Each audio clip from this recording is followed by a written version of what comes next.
종교개혁 500주년 시리즈 계속되는 종교개혁 두 번째 시간입니다. 함께 계신 여러분 모두 환영합니다. 하나님께서 여러분에게 말씀을 통하여 은혜를 주시길 간절히 기원합니다.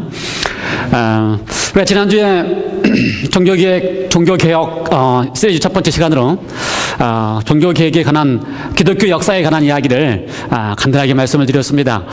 그림으로 보는 기독교의사라고 하는 제목으로 말씀을 드렸어요. 간단하게가 아니라 거의 1시간째 강의를 했습니다.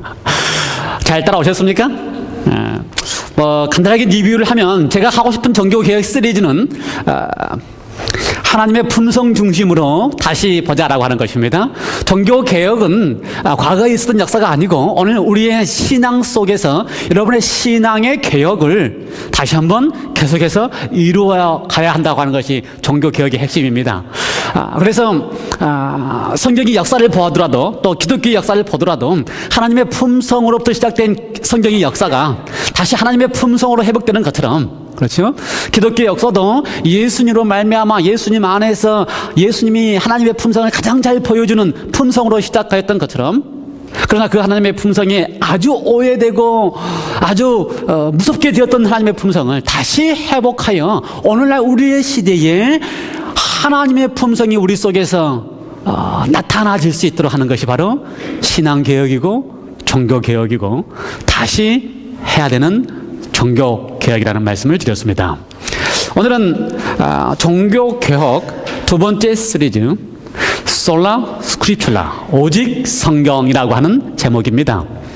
종교개혁 가운데 16세기, 15세기, 16세기부터 시작해서 종교개혁을 해오면서 종교개혁자들의 신앙 가운데 5가지 중요한 솔라라고 하는 5가지 중요한 신앙의 중요한 핵심적인 뭐라 그럴까요?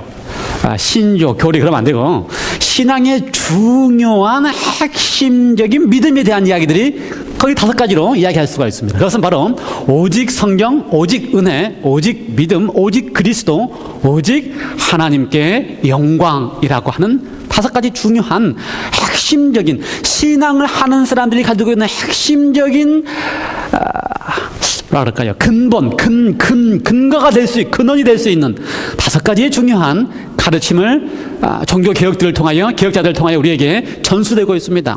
근데 그 5가지 중요한 가르침을 우리가 다시 한번 살펴보면서 그 가르침 속에서 하나님의 품성에 맞게끔 그 가르침이 무엇인지를, 오늘날 우리에게 무슨 의미가 있는지를 다시 한번 살펴보고자 하는 것입니다. 성경 디모데후서 3장 15절부터 16절에 보면 이렇게 말씀되어 있는데요. 또 어려서부터서 성경을 알았나니 성령은 능히 너로 하여금, 저는 이 말씀을 좋아해요. 그리스도 예수 안에 있는 믿음으로 말미암아 구원에 이르는 지혜가 있게 하느니라. 성경이 우리로 하여금 구원에 이르는 지혜가 있게 하는데, 우리가 믿고 있는 믿음이 우리를 구원에 이르게 합니까? 우리가 잘 믿기 때문에 우리를 구원에 이르게 합니까? 아니에요. 뭐라 그랬어요? 그리스도 예수 안에 있는 믿음으로, 그렇죠?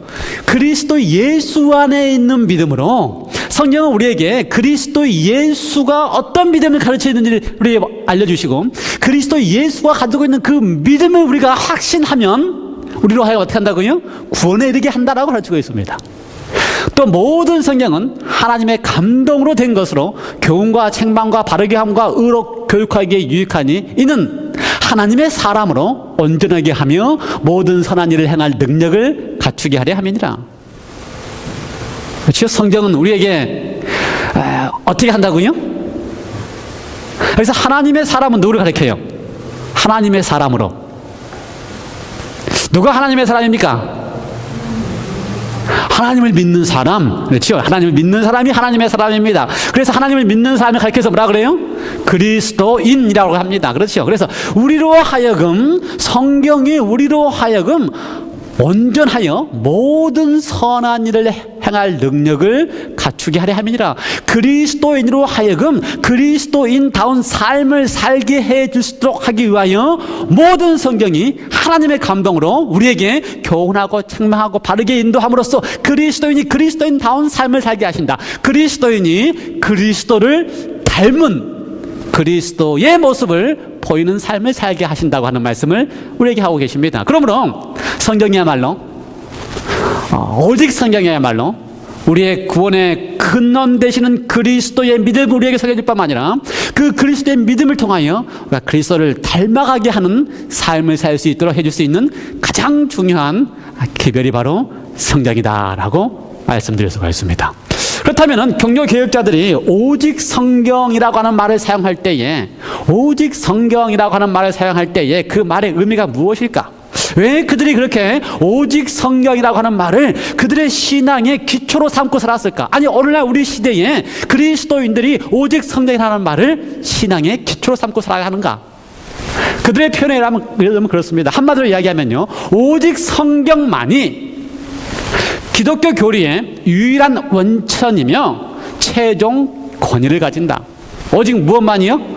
오직 성경만이 기독교 교리의 유일한 원천이며 최종 권위를 가진다. 성경은 하나님의 영감으로 쓰여진 권위 있는 말씀이며 기독교 교리의 유일한 원천이고 누구에게나 공개되어 있으며 문체가 명료하고 성경 스스로의 해석이 가능하다.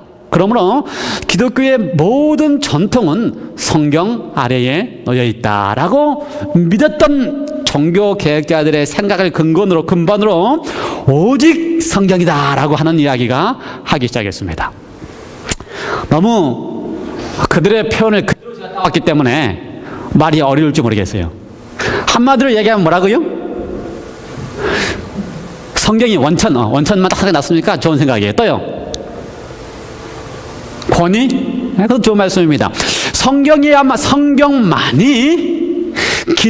그리스도인들의 신앙의 절대적인 근원이 되고 뿌리가 되고 원천이 되고 권위가 되고 다른 어떤 것도 그리스도인 신앙에 있어서 그것의 근원 또는 원천으로 내놓을 만한 것이 아무것도 없다라고 하는 것입니다. 동의하십니까? 예, 기독교, 그리스도인이라고 하는 불리는 그 순간부터 우리의 신앙의 근원은 어디에 있다? 오직 하나님의 말씀인 성경에 있다. 그렇다면 성경의 중심으로 오직 성경으로 살아가는 사람들의 삶을 역사적으로 이렇게 살펴보려고 합니다. 그렇죠? 우리가 기독교 역사, 성경의 역사를 formation, deformation, reformation, 그다음에 restoration이라고 하는 네 가지 단계를 통하여 기독교 역사, 성경의 역사를 살펴보았는데 오직 성경이라고 하는 말씀을 중심으로 성경을 근원으로 살아가는 삶을 중심으로 네 가지 성경 역사를 통하여 기독교 역사를 통하여 살펴보려고 합니다. 먼저 formation 어떻게 되었어요? 형성하는 시기. 1세기부터 2세기, 3세기 그리스도께서 우리를 교회를 세우고 형성하는 시기고요. 그 다음에 그 형성하는 시기가 변질되면서 변형되면서 디폼하는 시기가 있고요. 다시 그것을 개혁하는 15세기부터 시작하는 개혁하는 시기가 있고요. 오늘 우리가 살고 있는 회복하는 시기가 있습니다. 그렇다면 예수님이 교회를 처음 시작하는 시기에 예수님과 성경은 어떤 관계가 있었을까? 예수님은 성경에 대해 어떤 마음으로 살아가셨을까? 중요하지 않겠어요? 한번 formation. 예수님은 성경을 어떤 마음으로 가지고 살았을까? 재미있는 사실은요, 예수님께서는 오직 성경을 교리나 신조를 세우는 것이 아니라 오직 성경으로 살아가는 삶을 사셨습니다. 우리는 오직 성경이라고 이야기를 했을 때마다 성경을 통하여 뭘 하려고 그래요? 가르침을 하고 성경을 통하여 내가 믿고 있는 교리를 설명해 주려고 그러고 성경을 통하여 내가 믿고 있는 교리가 맞다고 하려고 하는데 예수님은 그렇게 하지 아니하시고 성경에 입각한 삶을 사셨습니다. 차이가 구분이 되십니까? 네. 오직 성경이라고 하는 말은 성경을 통하여 나는 이 성경을 통하여 내 신앙, 내 교리, 내가 믿고 있는 바 신조가 내 성경에 맞다라고 하는 게 아니고 오직 성경이라고 하는 것은 내가 믿고 있는 바 성경의 말씀대로 내가 살고 있다 라고 하는 것이 바로 오직 성경이라고 하는 말씀대로 살아가셨던 예수님, 초기에 교회를 형성했던 예수님의 삶의 모습이었습니다. 우리가 이사야를 통하여 사실 예수님께서 말씀하신 오직 성경이라고 할 때 예수님은 무슨 성경밖에 가지고 있지 않아요? 구약의 39권의 성경만 가지고 있습니다. 그러면 예수님께서는 오직 성경이라 그럴 때는 구약의 성경의 말씀을 가지고서 사셨습니다. 우리가 이사야를 통해서 공부를 한 것처럼 이사야 59장부터 63장까지 보면은 예수님의 일상에 대한 계획가 쭉 등장을 합니다. 그렇죠? 기억나십니까? 예수님 어떻게 하셨어요? 아무도 구원할 자가 없으니까 하나님이 스스로 손을 펴셔서 죄인을 구원하시러 이 땅에 오셨다. 59장입니다. 그렇죠? 60장 빛이 이 땅에 임하셨다라고 하시면서 성육신 하셨습니다. 예, 그 다음에 61장 그분이 공생일을 처음 시작하시면서 해당에 가셔서 선포하셨습니다. 그렇죠? 포로된 자를 자유케 하고 눈먼 자를 눈뜨게 하고 선포를 하셨습니다. 그리고 나서 62장 정말 예수님께서 공생일 사시면서 쉬지 않고 봉사하고 섬기는 삶을 사시다가 63장 어떻게 하셨어요? 실질적으로 포도주틀을 밟으면서 십자가 겟세마네에서 온 인류를 향하여 그분의 생을 마치셨습니다. 예, 그분은 성경을 가지고 그분의 가르침을, 교리를, 신조를 선포하시는 게 아니고 성경에 입각한 삶을, 성경대로의 삶을 사셨습니다. 오직 성경이란 우리가 믿고 있는 신조를 성경으로 가르치는 게 아니고 그 성경이 가르치는 바대로 우리가 살아내는 것이 바로 오직 성경의 삶입니다. 왜요? 예수님께서 그렇게 하셨기 때문에. 이러면 이제 어려워지지요. 어쩌면요, 우리가 성경 가지고 내가 믿는 바 이것이 더 옳다라고 설명하기는 아주 쉽습니다. 왜요? 성경 그때도 찾아내가지고 이렇게 옳다고 증명하면 되기 때문에. 그런데 예수님처럼 그 성경이 가르치는 바대로 삶을 이루어내는 것은 하나님의 은혜가 필요합니다. 포메이션과 오직 성경, 예수님과 오직 성경. 예수님께서는요, 얼마나 성경으로 사셨는지, 예수님께서 십자가에 돌아가신 다음에 사흘 만에 부활하셨습니다. 그랬더니 예수님의 제자들이 다 무서워서 숨고 도망가고 자기 고향으로 돌아갔어요. 그때 예수님께서 엠마오로 돌아가는 두 제자를 향하여 부활하신 다음에 그 일요일에 가셨습니다. 같이 걸어가시면서 찾아가셨습니다. 얼마나 답답했겠어요. 그렇죠? 지금 이 두 제자는 절망과 실망과 예수님이 죽었다는 생각을 가지고 절망 속에서 고향으로 가고 있는데 그 옆에 가고 있는 예수님이 얼마나 답답하시겠어요. 옆에 가고 계시면서 자기가 살아났다는 사실을 알려주기만 하면 되는데 얼마나 답답하시겠어요. 그런데 얼마나 쉬운 방법이 있어요. 그렇죠? 예, 예수님 당신이 옆에 계시기 때문에 손에 못 박힌 못자국을 보여주면 되고 옆구리에 찔린 창자국을 보여주면 쉽게 믿게 하실 수 있는데 그렇게 하지 아니하시고 성경대로의 삶을 사셨던 예수님께서는 당신이 살아나시고 부활하셨다는 사실까지도 성경대로 말씀대로 설명하셨습니다. 그래서 누가복음 24장 27절에 보면은 모세와 모든 선지자의 글로 시작하여 자기에 관한 것을 자세히 설명하셨다라고 하셨습니다. 그것이 바로 성경대로 오직 성경으로 살아가는 사람의 삶의 모습입니다. 주님께서 우리에게 보이신 오직 성경이라고 하는 말씀의 핵심은 그분께서는 말씀대로 살아내셨다고 하는 사실입니다. 예, 시작은 참 잘 하셨습니다. 아주 우리에게 올바른 오직 성경이 무엇인지를 친히 삶으로 보여주셨습니다. 그런데 성경의 역사를 보면, 기독교의 역사를 보면 오직 성경으로 살아가지 못하도록 하는 사단의 영향과 사단의 방해가 있음을 알게 됩니다.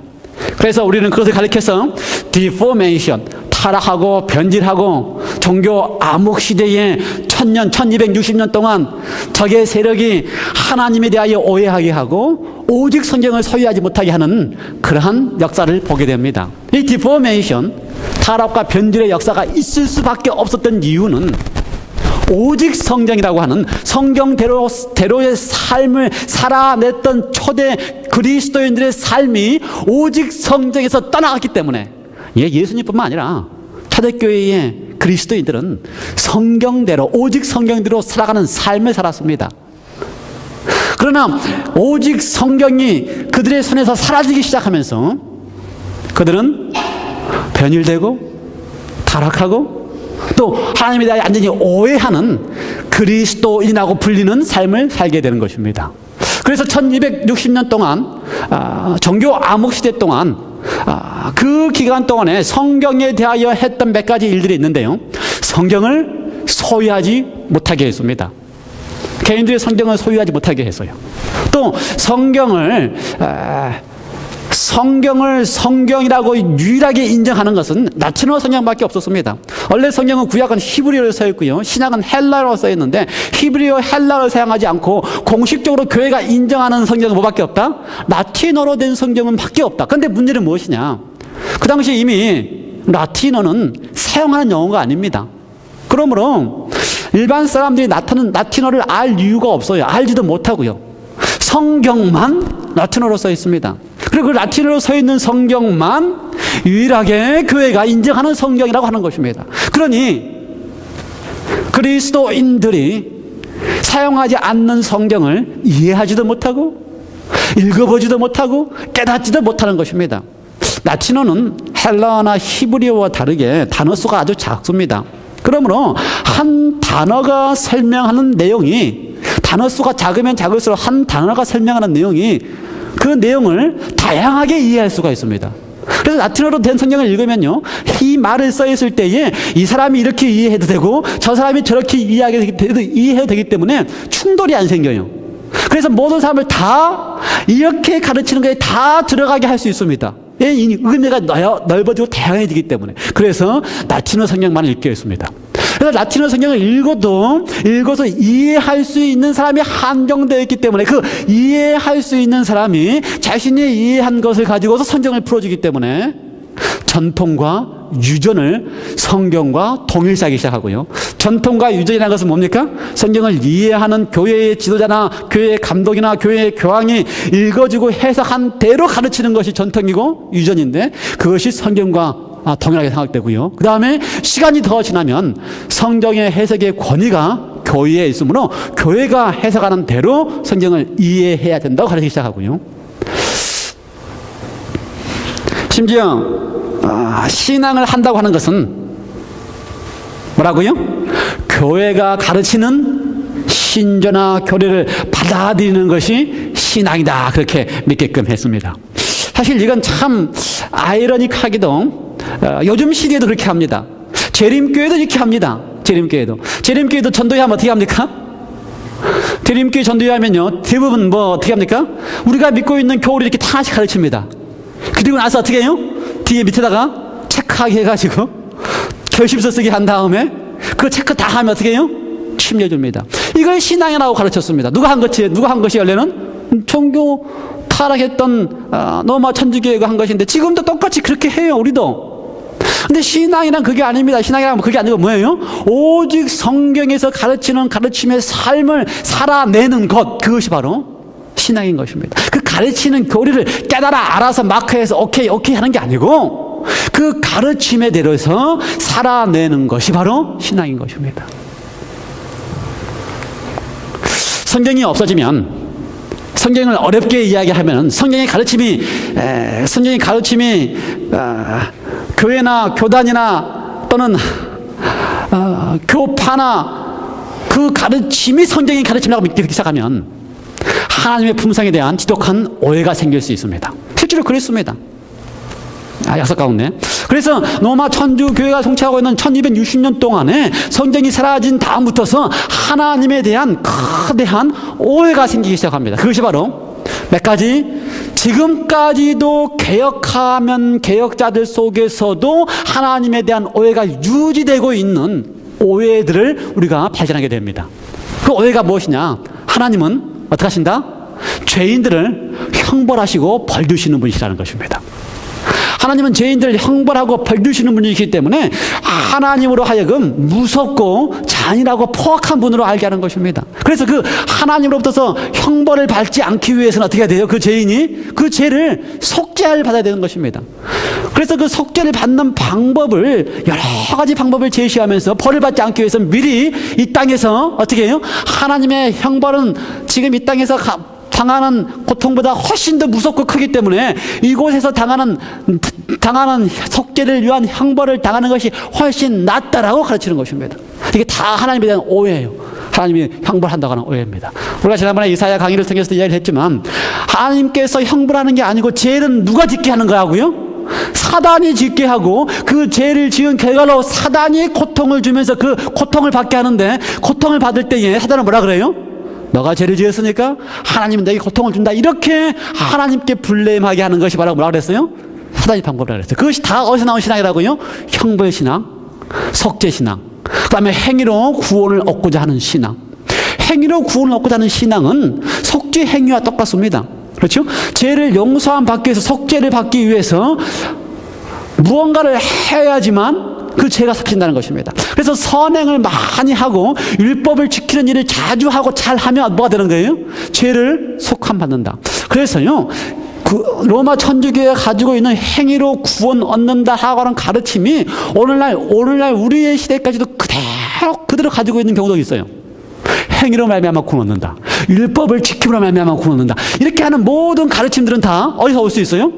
조금 이렇게 잘못하면 근본이 하나님께 대한 오해에서부터는 행위로 구원 얻는다로 갈 수가 있습니다. 그뿐만 아니라 로마 성경이 없어지기 시작하면 하나님의 품성에 대한 지독한 오해가 생기기 시작하는데 그 결과는 영혼이 죽지 않고 사람의 혼이 죽지 않고 살아있다고 하는 가르침을 하는 것입니다. 이 사람이 죽지 않고 죽어도 혼이 살아있다고 가르침은 성경하고 관계없이 인류가 존재하는 역사 속에서는 반드시 있었던 가르침입니다. 예를 들어서 이집트 가면 뭐가 있습니까? 피라밋이 있어요. 피라밋을 왜 만들어요? 죽어도 그 혼이 죽지 않고 살아있다 생각하기 때문에 죽은 이집트의 왕을 그 거대한 피라밋 속에 그 혼이 영원히 살도록 하기 위해서 그곳에 같이 묻어놓고 같이 장사해놓고 그 혼이 산다라고 믿고 있는 것입니다. 그래서 성경의 가르침 외에 모든 다른 가르침 속에는 혼이 죽지 않고 살아있다라고 가르치고 있습니다. 그런데 그 가르침이 성경이 없어지는 순간부터서 어디로 들어왔습니까? 기독교 내로 들어왔습니다. 그래서 하나님이 형벌하시고 영혼이 죽지 않기 때문에 라고 하는 가르침을 성경과 관계없이 하나님의 품성과 관계없이 기독교라고 하는 교회 안에 가져왔기 때문에 뭐가 생겨요? 혼이 죽지 않으니까 사람이 죽어도 혼이 죽지 않기 때문에 그 죽은 혼을 어떻게 해야 됩니까? 버려야 돼요. 하나님이 버려야 돼요. 그럼 어디를 버려야 돼요? 지옥에 보내야 됩니다. 그렇죠. 그 사람이 죽지 않고 죽은 혼을 벌하기 위해서는 조금 죄가 좀 약하면 어디로 보내야 돼요? 연옥에 보내야 돼요. 연옥에서 벌을 받게 하셔야 돼요. 그래서 지옥이니 연옥이니 하는 가르침이 혼이 죽지 않는다고 하는 이교의 가르침이 성경이 없어지는 순간 기독교에 들어옴으로써 생기게 되고 지옥과 연옥이 생기게 되는 것입니다. 이것이 성경의 변질됨으로 종교 암흑 시대에 생겼던 가르침인데 종교 개혁을 하면서도 여전히 남아있는, 그렇죠? 어떤 것은 또 이렇게 사라진 것도 있지만 어떤 것은 여전히 우리 속에 제7 안식 예수님도 마찬가지예요. 제7 안식 예수님교회도 성경을 올바로 믿고 있다고 하는 가르침 속에서도 여전히 이 가르침이 이 생각이 이 오류가 여전히 남아있는 것입니다. 그래서 성경대로의 신앙, 성경대로의 하나님의 모습을 깨닫지 못하기 시작하면 하나님이 강제하고 강요하고 명령하시고 그럼으로써 그리스도인들은 그 하나님이 절대 권위를 가지고 있는 하나님께 있어서, 그렇죠? 하나님은 절대적인 권위를 가지고 계시는 분이기 때문에 그 절대 권위를 가지고 있는 하나님 앞에서 우리가 어떻게 되는 겁니까? 꼼짝달싹 못하게 어떻게 해요? 그 하나님의 권위에 좋은 말로 순종, 조금 좀 안 좋으면 어떻게 해요? 순종은 자원하는 게 순종이고 그 절대적인 권위에 눌려서 꼼짝달싹 못하고 해야만 되는 건 뭐예요? 복종, 강요에 의한 복종이 나타나는 신앙을 할 수밖에 없는 신앙으로 꼴져지는 것입니다. 그래서 하나님에 대한 오해로부터 시작하면 우리의 신앙의 자유가 없어져요. 꼼짝달싹 하지 못하고 순종할 수밖에 없는 신앙으로 서 있는 것입니다. 이러한 신앙에서부터서 다시 돌아가서 성경을 잃어버리고 성경이 완전히 사라지면서 올 수밖에 없는 지독한 하나님에 대한 오해로 인하여 철저하게 암울한 신앙을 할 수밖에 없는 현실 속에서 이제 다시 개혁하는 신앙이 이루어지는 것입니다. 우리는 그걸 가리켜서 종교개혁이라고 표현을 합니다. 종교개혁을 이루기 위해서는요, 오직 성경으로 돌아가는 운동이 일어나야 되는 것입니다. 그래서 종교개혁의 역사를 보면 왈덴스인이든지 웨클리프든지 후스든지 루트든지 종교개혁자들의 삶을 보면 시작은 다 어디로 돌아가는 것입니까? 오직 성경만이 유일한 신앙의 근거다고 하는 오직 성경으로 돌아가기 시작할 때 비로소 신앙의 개혁이 일어나는 것입니다. 루터가 그랬습니다. 루터는 성경이야말로 그 문자가 자명하고 단순하기 때문에 어느 누구나 이해할 수 있는 책으로서 성경 스스로의 해석 외에 다른 어떤 해석자도 중요하지 않다. 아주 단순한 이야기를 했습니다. 성경은 단순하고 명료하고 분명하고 명확하고 쉽고 우리에게 분명한 해석을 해주는 책이다. 이게 루터가 믿은 바 오직 성경의 근원입니다. 그 전까지 어떻게 믿었어요? 성경은 어렵고 성경은 소유할 수도 없고 성경은 이해할 수도 없기 때문에 오로지 성경을 이해할 수 있는 사제나 주교가 해석해 주는 대로 성경을 배워야 되는데 라고 가르쳤던 시대에 루터는 어떻게 했다고요? 그렇지 않다. 성경은 분명하고 성경은 단순하고 성경은 쉽고 성경은 분명하게 성경을 해석을 해주기 때문에 성경대로 믿는 신앙을 하는 것이 옳다라고 하는 개혁을 했다고 하는 것입니다. 여러분 생각할 때 그거 참 단순하고 그건 참 쉬운 것 같으지요. 그렇게 하는 것이 참 누구나 할 수 있을 것 같으지요. 그런데 종교 개혁자들이 오직 성경이야말로 하나님의 말씀으로 믿고 성경이야말로 그 성경이 유일한 신앙의 근거라고 믿고 오직 성경이야말로 그리스도가 성경에서 중심이고 그리스도를 빼면 성경이 아무것도 없다라고 믿을 수 있는 것은, 그렇게 믿기 시작하는 것은 생명을 내어놓는 믿음이었습니다. 그랬습니다. 실제로 왈렌스들이 그랬고요, 후스가 그랬고요, 루터도 지금 이렇게 믿는 그 순간 그의 생명을 내어놓기로 결심하는 것이었습니다. 우리는 그들이 그렇게 생명을 내어놓는 한이 있더라도 성경이야말로 하나님의 말씀이 분명하다는 사실을 꼭 붙잡고 있었기 때문에 오늘날 우리가 이렇게 편안하게 그렇게 많은 성경을, 그렇죠? 그렇게 많은 종류의 성경을, 심지어 요즘에는 스마트폰에도 성경의 종류가 얼마나 많은지 몰라요. 어떤 사람들은 스마트폰에 성경의 종류를 몇 가지씩 가지고 계시는 분들도 있어요. 저도 2가지 이상의 스마트폰 안에 2가지 종류의 이상의 성경의 프로그램들이 거기 웹이 깔려 있습니다. 이런 시대를 우리가 살 수 있는 이유는 종교개혁자들이 그렇게 암울했던 시간에, 그렇게 암울하게 하나님을 오해했던 시간에 오직 성경만이 무엇이다? 유일한 신앙의 근거라고 하는, 목숨을 내놓고 하는 신앙을 하고 있었기 때문에. 여기 이 그림은 우리가 지난번에도 보았지만 루터가 1521년에 종교개혁을 시작한 다음에 독일의 신성 로마 제국의 그 황제와 많은 제후들 앞에서, 그리고 로마가 보낸 그 사제들 앞에서 자신의 신앙을 고백하는 모습입니다. 제 양심은 하나님의 말씀에 사로잡혀 있습니다. 성경적으로 증거가 확실하다고 믿는 것을 철회할 수 없고 하지도 않을 것입니다. 저는 달리 아무것도 할 수 없습니다. 그 천주교의 신부들이 루터를 향하여 너가 믿고 있는 그 성경을 기초로 한 신앙을 포기하고 우리가 가르치는 대로, 교회가 가르치는 대로, 정통이 가르치는 대로 믿도록 강요하는 그 순간에 나는 내 목숨을 포기한다 할지라도, 나는 내 생명을 내어온다 할지라도 내 양심상 성경이 그렇게 확실하게 증거하는 그 증거를 포기할 수 없다라고 선언할 수 있는 믿음의 선배들이 있었기 때문에 오늘날 우리가 오직 성경이라고 하는 신앙을 오늘 이 순간에 다시 할 수 있는 것입니다. 그렇다면 오늘 우리는 오직 성경이라고 하는 신앙으로의 삶이 무엇을 의미할까요?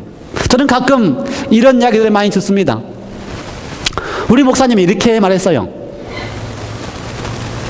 하고서 성경보다 목사님의 말씀을 더 우선시하는 신앙, 들어보셨습니까? 또 성경이 어렵기 때문에 성경을 보다 쉽게 설명해주는 목사의 말이 필요합니다 라고 하는 표현이라든가, 우리 같은 사람이 뭐 아나요? 그래서 목사님이 가르치는 대로 믿어야지요. 많이 들어보신 표현들이에요? 혹시 여러분이 써보신 표현입니까? 주위에 많은 그리스도인들이 신앙을 하면서 교회에서 신앙을 할 때에 어떻게 신앙합니까? 성경이 어렵고 깨닫기 어렵기 때문에 목사님이 설명해 준 대로 믿으면 되는 것처럼 그렇게 믿고 있는 사람들이 많이 있습니다. 그렇게 쉽게 얘기하는 사람들이 많이 있습니다. 그런데 그 내면의 말을 가만히 살펴보면 누가 한 얘기가 똑같아요? 디포메이션 기간 동안에 로마 교회가 했던 이야기가 똑같습니다. 성경이 어렵고 힘들기 때문에 사제나 주기가 설명해지도 믿는 것이 신앙이라고 가르치는 것과 똑같습니다. 이제 우리가 성경에 입각한 오직 성경의 신앙을 하는 그 순간부터서는 이런 말을 우리의 신앙 속에서 하면 안 됩니다. 그렇죠? 루터가 이야기했던 것처럼 성경은 단순하고 성경이 우리에게 어떻게 살아야 될지를 분명히 가르치고 있기 때문에 그 성경이 가르치는 바대로 믿고 성경이 가르치는 바대로 살아야 되겠다고 결심하는 것이 참 신앙의 계획을 하고 살아가는 사람들의 신앙 모습인 것입니다. 오직 성경이란 예수님처럼 오직 성경의 삶으로 살아가는 것을 말합니다. 오늘 우리는 저부터 시작해서요, 성경을 통하여 가르칠 수는 있습니다. 그렇죠? 성경을 통하여 이것이 옳다, 이것이 옳다 가르칠 수는 있습니다. 그러나 더 어려운 것은 그 성경이 가르친 바대로 살아가는 것이 더 어렵습니다. 그런데 오직 성경이라고 하는 것은 가르치는 게 아니고 그 성경이 가르치는 바대로 내가 살아가는 것이 바로 오직 성경의 삶입니다. 저에게도 두려운 것이 있습니다. 지난 10년 동안 우리가 교회 안에서 예수님의 품성, 하나님의 품성에 대한 가르침을 참 많이 했다고 제가 스스로 공언하고요. 우리 모든 성도님들도 그렇죠? 하나님의 품성에 대하여 더 깊이 알았다라고 스스로 공언합니다. 이야기를 많이 해요. 그리고 그것에 대해서 참 감사를 많이 합니다. 예, 하나님의 품성에 대해서 우리가 더 성경을 통하여 풍성해진 건 사실입니다. 그렇다면 그 하나님의 풍성해진 만큼 지난 10년 동안 우리의 삶이 그리스도 안에서 성경의 풍성함대로 우리의 삶이 하나님의 풍성처럼 풍성해져 가는 삶을 살고 있는가? 우리가 우리 스스로에게 물어야 될 이유가 있습니다. 성경은 참고서가 아닙니다. 그래서 성경을 우리가 참고서로 사용해요. 그렇죠? 문제가 생기거나 아이들에게 문제가 생기거나 무슨 문제를 선택해야 되거나 성경을 보면서 거기에서 답을 찾으려고 합니다. 그런데 그걸 뭐로 사용해요? 참고서로 사용합니다. 그래, 이거 한번 참고해 볼 수 있는 것인가. 그리고 진짜 교과서는 어디에 있어요? 교과서가 늘 살았던 삶 그대로 선택을 합니다. 참고서냐 교과서냐. 그리고 우리는 성경을 또요, 그 성경의 말씀대로의 삶이 아니고 성경을 가르치는 교리나 신조로 이용을 합니다. 그래서 성경을 성경대로 그러고 말씀대로 그러면 어떻게 해요? 그 말씀대로 가르치고 그 말씀이 옳다라는 것을 증명하는 것이 성경대로 오직 성경으로라고 생각합니다. 이런 글이 인터넷에 띄어져 있었습니다. 아주 자주 등장하는 이야기입니다. 예수님과 예수님의 수업에 대한 이야기라고 제목도 있고요, 예수님의 눈물이라고 하는 제목도 있는데 이 내용입니다. 예수님께서 제자들을 산으로 데리고 올라가 곁에 둘러앉히시고 이렇게 가르치셨다. 마음이 가난한 사람은 행복하다. 하늘나라가 그들의 것이다. 온유한 사람은 행복하다. 슬퍼하는 사람은 행복하다. 자비를 베푸는 사람은 행복하다. 옳은 일에 줄인 사람은 행복하다. 박해받는 사람은 행복하다. 고통받는 사람들은 행복하다. 하늘에서 보상이 크니 기뻐하고 즐거워하라. 그리고 잘하는 가르침을 예수님께서 하셨습니다. 그때 시몬 베드로가 말했습니다. 이 말씀을 글로 적어놓고 싶네요. 안드레가 말했습니다. 이 말씀을 애워야 하지 않을까요? 야고보가 말했습니다. 그걸 갖고 우리끼리 시험을 보겠습니다. 빌립이 말했다. 이 말씀을 더 자세히 알 수 있도록 참고서적이 있습니까? 바돌로메가 말했다. 이 말씀을 다른 사람에게 전해줘야 할까요? 요한이 말했다. 이제 하신 말씀 다 끝나셨나요? 마태가 말했다. 이 말씀이 현실과 어떤 관계가 있을까요? 그 자리에 참석했던 바리새인 하나는 예수님에게 앞으로 하실 수업 계획서를 달라고 요청하면서 그 가르침의 최종 목표가 무엇이냐고 물었다. 그때 예수님께서 우셨다. 무슨 말씀인지 이해가 되세요? 우리는 성경을 보면서 성경의 이야기를 들을 때 참 좋은 이야기라고 생각을 합니다. 그리고 그 이야기 속에서 어떻게 해요? 그걸 가지고 뭔가 교훈이 있는지 보기도 하고, 그걸 가지고 또 누군가 가르칠 것이 있는가 생각하고, 그걸 가지고 내가 가르칠 신자가 맞다고 이야기도 하고, 그걸 가지고 교리를 만들어내는데, 예수님이 원하시는 것은 그걸 가지고 무슨 적어 놓는 거나 외우는 것이나 시험 치는 거나 참고서적을 찾는 것을 원하시는 게 아니고, 예수님의 가르침에 예수님이 원하시는 것은 그 가르침대로 살아가 보도록 하는 것을 원하시는 것입니다. 오직 성경의 삶이란 무엇인가? 그것은 성경을 가지고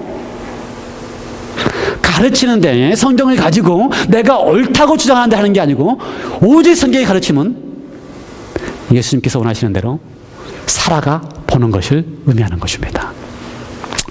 어떻게 살아가 볼 수 있을까? 어떻게 성경 말씀대로 살아가 볼 수 있을까? 요한복음 15장에 예수님께서 포도나무와 가지 이야기를 하시면서, 그게 내 안에, 너가 내 안에, 내가 너희 안에 있으면, 이라는 표현을 썼습니다. 그러면서 말씀하시기를, 내 말이 너희 안에 있으면, 내 말이 너희 안에 있으면, 하나님의 오직 성경이라고 하는 하나님의 말씀이 우리 안에 있으면 이라고 하는 것입니다. 어떻게 성경의 말씀이 우리 안에 있을 수 있을까?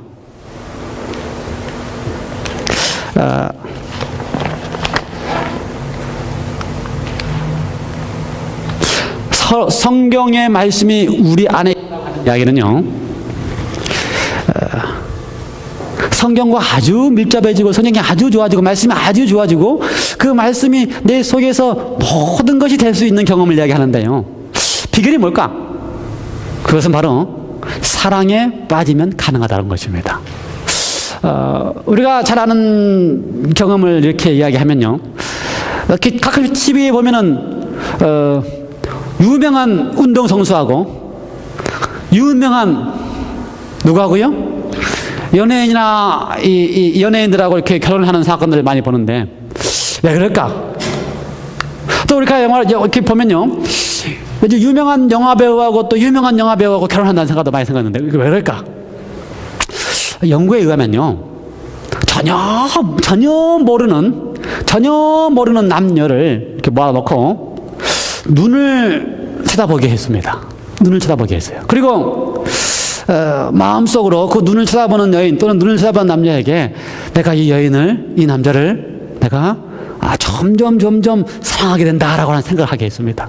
근데 그렇게만 했어도 전혀 모르는 사람들이 눈만 쳐다보고 그 마음속에 그 남자와 그 여인에 대한 생각만 갖게 하면서 눈을 쳐다보게 했더니 실제로 사랑하게 되고 실제로 입을 맞추게 되고 실제로 관계를 맺게 되는 일이 실제로 일어났습니다. 사랑할 수 있는 비결은 뭔가? 뭐예요? 눈을 맞추고 눈을 맞춤으로 빠져 들어가는 것입니다. 사랑하는 비결이 뭔가? 눈을 맞추고 눈을 맞춤으로써 빠져 들어가는 것입니다. 그리고 그 빠져 들어가면서 사랑이 터야지만 그 사랑의 말씀대로 살아가는 힘을 갖게 되는 것입니다. 예수님께서 요한복음 21장에 부활하신 다음에 베드로를 처음 만나셨습니다. 그 베드로 어떤 베드로예요? 며칠 전에 예수님을 부인하고 저주하고 모른다 하고 그런 베드로입니다. 근데 예수님이 그 베드로를 만났을 때에 무슨 이야기를 하는 게 좋을까요? 무슨 이야기를 하는 게 가장 좋을까요? 너 회개했냐 묻는 게 좋을까요? 너 어떻게 회개했어? 너 회개하는 기도했어? 이런 걸 다 확인하는 게 좋을까요? 근데 성경에 보면 그렇게 하지 않으셨습니다. 예수님이 뭐만 하셨어요? 내가 나를 사랑하느냐? 사랑하느냐고만 물었습니다. 다른 거 다 묻잖아요. 회개했냐고도 안 물었고 너가 얼마나 통회하면서 기도했냐고도 안 묻고 내가 나를 사랑하느냐. 왜요? 사랑이야말로 뭐가 있기 때문에 변화하게 할 수 있는 힘이 있기 때문에. 여러분, 주님께서 우리에게 하실 수 있는 모든 일을 다 해주셨습니다. 그래서 누가 우리를 그리스도의 사랑에서 끊으리요 그렇게 하기로 했습니다. 그만큼 우리를 위하여 그분께서 베푸신 사랑을 끊을 수 없을 만큼 모든 사랑을 우리를 위하여 해놓으셨습니다.